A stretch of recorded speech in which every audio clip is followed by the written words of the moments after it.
select for the website. What are keywords in SEO? Keywords in SEO are specific words or phrases that users enter into search engines when looking for information, products, or services online.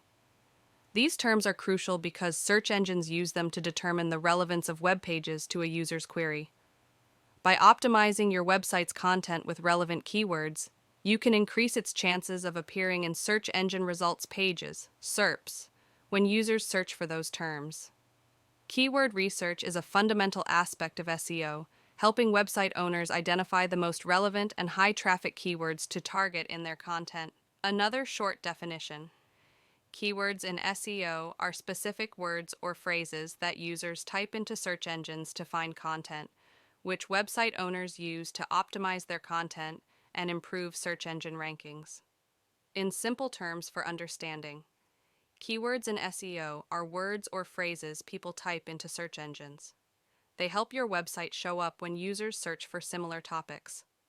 By using the right keywords, you can improve your site's visibility and attract more visitors. Which keywords should we select for the website?